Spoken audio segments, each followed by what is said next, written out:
बिस्मिल्लाहिर्रहमानिर्रहीम। अस्सलाम वालेकुम फ्रेंड्स, आप देख रहे हैं हमारा YouTube channel CSE guide official और मैं हूं मोहम्मद इरफानुल्लाह।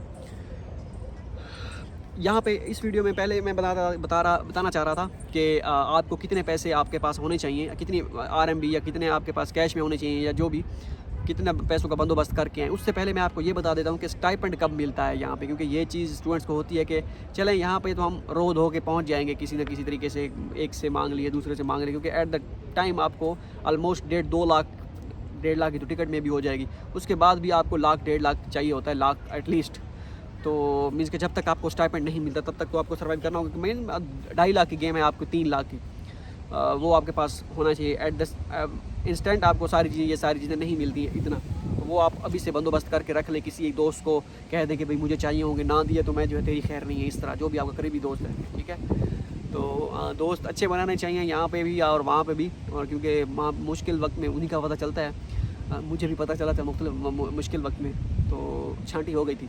अच्छा, नेक्स्ट है जी अभी के स्टाइपेंड कब मिलता है। स्टाइपेंड जो है आपको मिलेगा, ये कोई एक डेट नहीं होती, पहले बता रहा हूँ। मुख्तलिफ यूनिवर्सिटीज़ का रूल मुख्तलिफ होता है, जैसे यूएसटीबी है या कि कोई और यूनिवर्सिटीज़ हैं कुछ, उनका 7 तारीख या ख्वाचों एग्रीकल्चर यूनिवर्सिटी है 7 तारीख या 10 तारीख उनकी मुख्तस है कि भाई आपको इन 2 डेटों में या इन डेट में आप, मुझे ये नहीं पता 7 किस यूनिवर्सिटी की थी या 10 किस की थी। तो मुख्तलिफ यूनिवर्सिटी की मुख्तलिफ डेडलाइन भी हैं कि भाई इस डेट के को आपके अकाउंट में स्टाइपेंड जो है, आपका स्कॉलरशिप जो है ट्रांसफ़र कर दिया जाएगा, ठीक है। और कुछ यूनिवर्सिटीज़ की कोई डेडलाइन नहीं है। अब जैसे हमारी यूनिवर्सिटी, इसकी कोई डेडलाइन नहीं है स्पेसिफिक। ये नहीं कि आपको 15 तारीख को या 20 तारीख को, जो हमारा मैक्सिमम स्टाइपेंड जो आता है मीन्स के वो मोस्टली वो 15, हमारा तो अब नहीं आता क्योंकि हमारा तो बंद हो गया, ऑफ हो गया जनवरी से सुक्के पे चल रहे हैं जिसे कहते हैं, अपने वही सेल्फ पे। तो बस हो रहा है, गुजारा हो ही जाता है। आप कहते हैं कि अब कैसे कैसे कैसे हो जाता है, बस अल्लाह खैर करें। एडमिशन नहीं करवा रहा है कम अज़ कम, बिल्कुल, हाँ ठीक है। तो 15, ये जो 15 हर महीने की 15 से 25, मैक्सिमम 25, ज़्यादातर 15 से 20-22 तक जो स्टूडेंट्स का जो है स्टाइपेंड आ जाता है। कभी कभार लेट होता है, तब लेट होता है जब नए एडमिशन होते हैं। मीन्स अभी एडमिशन हो गए हैं ना, ये इनरोलमेंट जब होगी सितंबर में, वो 1-2 महीना जो है वो थोड़ा लेट होता है, गैप। वो भी उन्हीं का जो नए आए होते हैं, ठीक है। जो पुराने चल रहे होते हैं उनका भी 5-7 दिन ऊपर नीचे हो जाता है। कोई एग्जैक्ट डेट नहीं है हमारी यूनिवर्सिटी की, पहले बता रहा हूँ। और इसी तरह जो मुख्तलिफ यूनिवर्सिटीज़ हैं उनका भी ऐसे ही सीन है। कुछ यूनिवर्सिटीज़ का जो है वो हर महीने साइन होते हैं, प्रोफेसर साइन तो हम भी करते हैं यहाँ पे, हम तो नहीं, जो करने वाले हम करते थे। तो कि भाई यहाँ भी ये तारीख है, कल आ जाएँ 5 बजे से पहले अपने स्कॉलरशिप के साइन कर जाएँ। वो साइन करने के 10 दिन बाद, जैसे अभी 2 दिन पहले, 3-4 दिन पहले स्टूडेंट ने साइन किए हैं। 13 तारीख है मेरे ख्याल में, 10 या जुमे वाले दिन शायद जो गुजरा है, इस पे साइन किए होंगे लड़कों ने, और 20 तक स्टाइपेंड आ जाएगा उनका, मोस्ट प्रोबेबली। तो 20 तक उनका स्टाइपेंड आ जाएगा। एग्जैक्ट डेट नहीं है स्टाइपेंड की कि भाई इस डेट को आएगा, 20 तक आ सकता है। लेकिन जब नए स्टूडेंट आते हैं उन्होंने 9-10 को यहाँ पे ऑलमोस्ट पहुँचना है, क्योंकि रजिस्ट्रेशन 9-10 को करवानी है। 2-3 दिन, एक दिन तो आपको अकाउंट बनाने में लग जाएगा, उसकी एक्टिवेशन 4-5 दिन एक्टिवेशन में लग जाते हैं। उसके बाद वो फिर आप रिकॉर्ड सबमिट करवाते हैं, फिर आप मेडिकल करवाते हैं। मेडिकल करवाने के बाद आप अपना जो है रेजिडेंस परमिट के लिए वो अप्लाई करते हैं। रेजिडेंस परमिट का आपके बैंक के साथ कोई लेना देना नहीं है, लेकिन फिर भी आपको रजिस्ट्रेशन के हफ्ते या 10 दिन बाद, क्योंकि सारे लड़के आ रहे होते हैं, सबका एक ही मतलब इन्फॉर्मेशन इकट्ठी करनी होती है, तो 10 से 15 दिन के अंदर आपकी जो है इन्फॉर्मेशन बैंक की सबमिट होती है सबकी। तो वो एक लिस्ट बनाते आते हैं, या रिकॉर्ड जो है वो आपका बैंक अकाउंट जो है पुट कर देते हैं सिस्टम में। तो वो फिर जो स्टूडेंट आता जाता है अपना बैंक अकाउंट जब बनवाता है, तो अपनी एडवाइज़र जो डील कर रही है तो उनको बताता जाता है कि भाई हाँ मैं आ गया हूँ, रजिस्ट्रेशन भी कर देती है। उसके बाद 2-3 दिन बाद जब भी अकाउंट बनता है आपका, वो आप एक स्लिप मिलती है और कार्ड मिलता है आपका, बैंक कार्ड, वहाँ उस पर नंबर लिखा होता है। वो आपको अपनी टीचर को जाकर बताना होता है, लाउशी उसे कहते हैं टीचर को, कि भाई मेरा ये बैंक अकाउंट नंबर है। वो फिर सिस्टम में पुट कर देती है, जिनका आता जाता है पुट कर देती है। और 15-20 दिन तक जो स्टूडेंट आ जाते हैं उनका फिर वो लिस्ट एक प्रिंट कर लेती है कि जो सबमिट किए होते हैं डॉक्यूमेंट्स, जिनका डाटा, तो उसमें 15 लड़के हों, 20 लड़के हों, जितने भी या 30 जितने भी स्टूडेंट जिन्होंने बैंक अकाउंट डिटेल दी होगी, उनको कहते हैं कि हाँ भाई फिर आप साइन कर लो। तो साइन फिर जो है तकरीबन आपका महीना लग ही जाता है, क्योंकि सारे स्टूडेंट मोस्टली आ जाते हैं। तो आपको स्टाइपेंड मिलता है सितंबर 9-10 को आए, आपको स्टाइपेंड मिलेगा अक्टूबर में। 15 अक्टूबर या 20 अक्टूबर में जाके आपको 20 अक्टूबर तक जाके स्टाइपेंड मिलेगा, क्योंकि सितंबर में अगस्त में आई थिंक सितंबर तक से पहले 25-26 अगस्त तक छुट्टियाँ होती हैं। उसके बाद अगस्त और सितंबर, हाँ अक्टूबर के एंड में जाके आपको स्टाइपेंड मिलता है। मीन्स कि आप अपना 2 महीने का या 1.5 महीने का एस्टिमेट लगा के आएँ जब चाइना आएँ कि इतने आपके पास पैसे होने चाहिए कि आप यहाँ पे सर्वाइव कर सकें 1.5 महीना। ये नहीं कि आप वहाँ पे आप कहें घर वालों को है कोई मसला नहीं है जी, मैं जा रहा हूँ, कोई मतलब मेरे पास पैसे नहीं है, इट्स ओके, वहाँ पे जाके स्टाइपेंड में मिल जाएगा। 1.5 महीने का एस्टिमेट लगा के यूनिवर्सिटी भी आपको कहेगी कि भाई महीना 1.5 महीना 2 महीने का एस्टिमेट लगा के इतने पैसे आपके पास 2000-3000 RMB होने चाहिए, तब यहाँ पर आप सर्वाइव कर सकें। यहाँ पे आपने पहले तो आप अपार्टमेंट में भी आपने बाय करना है। जो चंगचो में आई हैं, ये चंगचो ठीक है, ZZU, इसमें जो आएंगे उनके पास पहले 3 महीने के अगर आप बाहर रहते हैं, ऑफ कैंपस रहते हैं, तो आपके मैंने बताया था कि आपके पास कितने पैसे होने चाहिए लास्ट वीडियो में। इस वीडियो में मोटा हिसाब ये कि आपके पास टिकट होगी अभी से आप अरेंजमेंट कर लें इतने पैसों का, 1.5 लाख की ऑलमोस्ट टिकट होगी, ठीक है, ऑलमोस्ट, क्योंकि उस वक्त रश अभी एजेंट जो होते हैं, मुझे जो एजेंसियों वाले होते हैं, ठीक है, यही एजेंसियाँ मीन्स के ये जो क्या कहते हैं इनको, ये जिनकी ये होती हैं, अब मुझे भूल गई ये टर्म क्या कहते हैं इसको, जिन्होंने अपनी एजेंसियाँ बनाई होती हैं, जो वीज़े वगैरह डील कर रहे होते हैं, या जो हमारी क्या है जी, जो भी है, ठीक है, ट्रैवल एजेंसी, हाँ ट्रैवल एजेंसी, शुक्र याद आ गया। ट्रैवल एजेंसियाँ जिनकी होती हैं, उन्होंने वो पहले टिकट बाय कर लेते हैं, उनको पता है सितंबर में लड़के जाएंगे, तो पहले 15, 20, 30, 40, 50 जितनी भी उनका बस चलता है वो टिकट ले लेते हैं, ब्लैक में फिर बेचते हैं। मीन्स क्या, उन्होंने अब 3 महीने पहले अगर टिकट बाय की थी, तो वो अगर ऐसा समझिए लाख की थी या 1,10,000 की थी, वो बेचेंगे 1,20,000, 30, 40, 50 की एक टिकट में से 20-30 हज़ार उनको खाम में बच गए। तो 15-20 टिकटें या जो भी हैं जितनी जिनकी औकात होती है वो टिकट ले लेते हैं। वो 1.5 लाख का आप अपनी एस्टिमेट लगा लें टिकट का। उसके बाद क्या कहते हैं, आपके पास कम से कम 1500 RMB होने चाहिए जहाँ पे जब चाइना आए, 1500 RMB, ठीक है, 1500 RMB बोले तो 60,000, ठीक है, 2,10,000 ये हो गया। पिछली वीडियो एक मैंने बनाई थी, उसमें हिसाब किताब लगा के बराबर मैंने बताया था, ये मोटा हिसाब बता रहा हूँ। तो 2.5 लाख, ये 2 लाख ये हो गया, ऐसे समझिए चले 1,40,000 की टिकट लगा ले, 60,000, 1500 RMB आपके पास हार्ड में होना चाहिए, ठीक है, या हार्ड में या कैश में, हार्ड में मीन्स कैश में 1000 RMB तो हो एटलीस्ट, ठीक है। बाकी अलीपे में ये वो अलीपे वर्क करता है अगर वहाँ से करके हैं, लेकिन वो थोड़ा सा है एक थोड़ा सा मसला, तो अगर करना चाहें तो कर सकते हैं। आप कहेंगे ये अलीपे क्या है, ये वो छोड़ें। 1500 आपके पास हार्ड में होना चाहिए, ये हो गया 2 लाख, ठीक है। उसके बाद यहाँ पे 550 RMB का आपका मेडिकल होगा, ठीक है, वो भी आप 20-30 हज़ार वो भी ऐड कर लें, ठीक है, ये बन गया 2.5 लाख। उसके बाद 400 RMB का आपका परमिट लगेगा, ठीक है, उसको भी आप ऐड कर लें 20 हज़ार, तो 2.5 लाख, 2 लाख 60-70 हज़ार तो आपका हो गया ये, ठीक है, मोटा हिसाब जो लगना ही लगना है, ठीक है। तो मीन्स के ये आपके पास होना चाहिए, ओके हो गया। बाकी अगर आपका कोई यहाँ पे जानने वाला है जिनके पास आप यहाँ पे आके 15-20 दिन महीना आप सर्वाइव कर लेंगे, कोई मसला नहीं है, आप हार्ड में हो या ना हो, वो कहेंगे कोई मसला नहीं, आप आ जाओ, मेरे पास पैसे हैं बड़े, तो आप बस आ जाओ, टिकट करवा के आओ, बाकी सारी चीज़ें मैं यहाँ पे रहने का कोई मसला नहीं है, मैं कर दूँगा।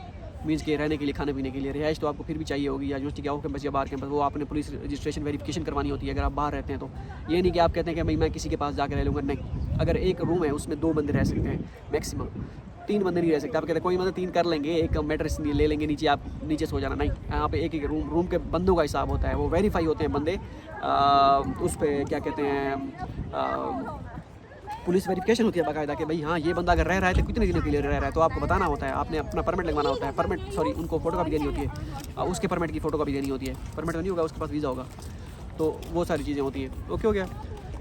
तो ये सारी चीज़ें हैं, आपके पास कम से कम 2.5 लाख होने चाहिए। और उसके बाद रही डॉर्मेट्री की बात, आपने जब ये तो नॉर्मल 2.5 लाख सबके पास होना चाहिए, 2.5 से 3 लाख रुपए पाकिस्तानी अगर आपने सेफ साइड के लिए चलना है। तो ये नहीं कि आप यहाँ पे आएँ और आपके पास पैसे ही ना हो, आप कहें किसी एक से मांग रहे हो, किसी दूसरे से मांग रहे हो, तो आप अपना थोड़ा सा हिसाब किताब सीधा करके आएँ, ठीक है। अगर मैं भी ये भी नहीं कह सकता, कोई मसला नहीं है, जो है 2-3 बंदे जो मेरे करीबी या दोस्त जाने वाले होंगे, मैं उनको तो कर लूँगा। अब हमारा ये हालात जो है जिसे कहते हैं ना, स्टाइपेंड जनवरी से बंद है, ठीक है, तो हम ये भी नहीं कह सकते कोई मसला नहीं है, या कोई मसला नहीं, कर लेंगे यहाँ पे दोस्त अब आपके साथ, क्यों, कोई मसला नहीं, हम अपने भाई हैं आप। तो बाकी सारी चीज़ें चलो ठीक है, जो हेल्प होती है वो तो बंदा कर देता है अगर फ्री होता है, एंड ऑन दैट टाइम हो सकता है इस साइड पे शायद, या कोई यहाँ पे जब आएंगे ना, अभी आपको लग रहा है कि हम जा रहे हैं, हमारी ये ग्रुपिंग है, हमारा ये है वो, यहाँ पे दुनिया ही चेंज हो जाएगी आपकी, सबकी जितनों की है, ठीक है। तो ये सारी चीज़ें मैं आपको अब जो आपने रूममेट बनाने हैं या जो भी आपने, वो आपने बिल्कुल एहतियात से बनाने हैं। हाँ, शुरू में आपने अगर रहना है तो आपको नहीं पता होता कि आपको लगता होता है कि ये लड़का बड़ा अच्छा है, बॉन्डिंग हमारी होगी, लेकिन अब जब आप उसके साथ रहते हैं आपकी नेचर मैच नहीं होती। नेचर मैच ना होना एक फैक्ट है, ये नहीं कि उसमें उस लड़के का कसूर होता है, नहीं, ठीक है। ये एक नेचुरल फिनोमेना है कि किसी की नेचर आपके साथ मैच करती है, किसी की नहीं। ये नहीं कि आपके नेचर मैच नहीं करती, यार वो बंदा बड़ा ख़राब है, नेचर उसकी नहीं मैच करती, वो अब हो सकता है वो दूसरे बंदे के साथ एडजस्टेबल हो, आपके साथ ना हो। तो ये चीज़ें मैटर करती हैं, लेकिन आपको नहीं पता होगा। शुरू में आप 5-6 महीने आपको एडजस्ट करनी पड़ेंगे। जहाँ पे भी आप कॉन्ट्रैक्ट वगैरह करें बाहर, तो 6 महीने का कॉन्ट्रैक्ट करिएगा कि 6 महीने आप इस अपार्टमेंट में रहेंगे, उसके बाद हम चेंज कर देंगे। हो सकता है 6 महीने तक आपकी बॉन्डिंग ठीक हो तो ठीक है, नहीं तो फिर अपार्टमेंट चेंज कर लीजिएगा अपार्टमेंट। तो ये सारी चीज़ें हैं। अपार्टमेंट जो है वो यहाँ पे जब चंचू में आते हैं तो आप जो जीजीयू में यूनिवर्सिटी है हमारी, यहाँ पे 1000 RMB पे आपको अपार्टमेंट बाहर मिल जाएगा। लेकिन अगर आप 2 वाला अपार्टमेंट लेते हैं तो आपको 1500, तो और 3 वाला अगर लेते हैं तो 1800 2000 RMB पर मंथ, ठीक है। वो आप डिवाइड कर लें, 600-700 RMB पर हेड आता है। अगर आप यूनिवर्सिटी के डाउन में रहते हैं तो फिर आपको 450 RMB पर मंथ के हिसाब से यूनिवर्सिटी को देना होगा, और 6 महीने के इकट्ठे देने पड़ते हैं। लेकिन हमारी यूनिवर्सिटी में अलाउ नहीं करती कैंपस में, वो नए स्टूडेंट्स को बाहर अलाउ करती है। और जो न्यू डॉर्मेटरी है उसमें 900 RMB आपको पर डे देने पड़ते हैं, जो और सिंगल रूम होता है वो। और जो 450 वाला होता है वो शेयरिंग में होता है, चाहे आप PhD के चाहे मास्टर के, ठीक है। तो ये सीन है, मैंने कहा आपको इन्फॉर्मेशन ये दे दूँ। उसके बाद नेक्स्ट वीडियो मैं देखता हूँ कि किस चीज़ पे होनी चाहिए। मैं ये आपको बताऊँगा कि आपके पास एप्लीकेशन, नेक्स्ट वीडियो अभी मैं शायद नाम उसमें बना पाऊँ, मेरा गला बिल्कुल बैठ गया है बनाते। तो नेक्स्ट मैं कल इंशाल्लाह बनाऊँगा कि आप जब आएँगे चाइना तो आपके पास एप्लीकेशंस कौन कौन सी होनी चाहिए, VPN आपको कौन सा बाय करना पड़ेगा। अच्छा तो यही था कि बंदा खुद का VPN जो है वो लॉन्च कर देता, लेकिन उसमें थोड़ा सा टाइम लगेगा। जिसको कहते हैं कि VPN बना के दो हमें, इतना हमारा बजट है, फॉर एग्जाम्पल $1000 है या $500 बजट है, ठीक है। आप हमें इसमें जो है बना के दें VPN एक, ठीक है, जिसका सर्वर वगैरह पूरा एक सिस्टम हो, तो फिर तो वारे न्यारे हो जाएंगे, ठीक है, क्योंकि वो उस पर सारा कुछ, ठीक है। चलो इस साइड पे तो ये तो हमारी सर्विसेज है ना। अगर हम इस तरह का VPN भी बना के वो कर दें तो वो बड़ा मुश्किल है, क्योंकि जिससे कभी कहा वो कहता है ये पॉसिबल नहीं है फ़िलहाल, ये वो इतना चलेगा, ठीक है, बाद में देख लेंगे। तो वो रिकमेंड कर दूंगा मैं आपको VPN, ठीक है। अगर उसके साथ मैं पार्टनरशिप करना चाहूँ, पार्टनरशिप मीन्स के उसके साथ एक परसेंटेज मैं वो कर लूँ, उस बंदे को मैं जानता हूँ जिसका VPN है, जानता हूँ जैसे मैं उसका हम यूज़ कर रहे हैं, तो उसको मैं अगर कहूँ कि भाई मैं आपको इतने क्लाइंट दे सकता हूँ तो आप मुझे कितना शेयर देंगे, तो वो भी मैं कर सकता हूँ। लेकिन दिल नहीं मानता इस तरह मैं आपको रिकमेंड करूँ, उसके बाद मैं आप परसेंटेज ले रहा हूँ। हाँ, या तो मैं क्लियर कट कहूँ कि वीडियो में मैं आपको रिकमेंड करूँगा, लेकिन उसमें जो है आपको वो इतना देगा, मैं आपको उससे जो है डिस्काउंट लेके इतने में दूँगा, और बाकी जो डिस्काउंट होगा या इतना वो मैं खुद रखूँगा। इस तरह हो सकता है, लेकिन मैं अगर करना चाहूँ कर सकता हूँ, या इस तरह हो तो ठीक है, नहीं तो वैसे आपको मैं रिकमेंड अगर करूँगा तो मेरा उसमें कोई वो नहीं होगा, परसेंटेज वगैरह वाला कोई सीन नहीं होगा कि भाई मैं आपको रिकमेंड कर रहा हूँ तो वो है तो 20-25 RMB वाला, लेकिन वो ये इसने रिकमेंड किया है लाजमी जो है इसका शेयर होगा, नहीं, इस तरह कोई सीन नहीं है। अगर इस तरह का बनाना होता भाई, लेकिन चीज़ एक बता के अगर आप बताएं ना, उसका वो ज़्यादा होता है। अगर मैं बगैर आपको कहूँ कि मैं रिकमेंड कर दूँगा, लेकिन उसमें मेरा परसेंटेज हो, तो फिर आपको कल को अगर पता चलेगा ये बंदा ये ऐसे रिकमेंड नहीं किया था इसने, इसका परसेंटेज है इसमें, भाई ये पैसे लेता है उससे, इसने इसी वजह से हमें रिकमेंड किया, आपको ज़्यादा गुस्सा आएगा। अगर मैं कहूँ कि मैं आपको रिकमेंड कर रहा हूँ, ठीक है, लेकिन इसमें परसेंटेज 10% 20% मैं उससे लेता हूँ हर बंदा रिकमेंड करने में, तो आप कहेंगे कि ये बंदा खुद बता रहा है, ठीक है। ये अलग बात है, अच्छा अब इसने बिजनेस ये भी शुरू कर दिया है, अलग बात है कि ये मैं कर रहा हूँ या नहीं कर रहा, ठीक है, मैं नहीं कर रहा फिलहाल। तो मैं बता दूंगा कि ये एप्लीकेशन आपके पास होनी चाहिए, ये VPN आपके पास होना चाहिए, कैसे आपने बाय करना है वो मैं रिकमेंड कर दूँगा। रिकमेंड करने में मैं इसलिए नहीं करता क्योंकि VPN सही वो चल रहा है, जो यूज़ कर रहे हैं हम, अच्छा VPN यूज़ कर रहे हैं अभी, जो अच्छा चल रहा है। अब कब बंद होता है कब नहीं, ये अब बंद नहीं होता है वैसे, नॉर्मली पिछले साल से हम यूज़ कर रहे हैं, तो वो अच्छा VPN है। मैं आपको रिकमेंड करूँगा ये एप्लीकेशन आप वहाँ से यूज़ करके इंस्टॉल करके आपके पास होनी चाहिए। और नेक्स्ट ये भी बताऊँगा कि आपके पास कौन कौन सी चीज़ें आप जो है आप लेके आएँ साथ अपने, मीन्स के वो मिसाले वगैरह, ये वो सारी चीज़ें वो आपके पास कितनी होनी चाहिए। हाँ, मिठाई के डब्बे जो है अगर कोई लेके आना चाहे तो वो लेके आ सकता है, क्योंकि मीठी चीज़ें जो है ना उसका मैं शौकीन हूँ।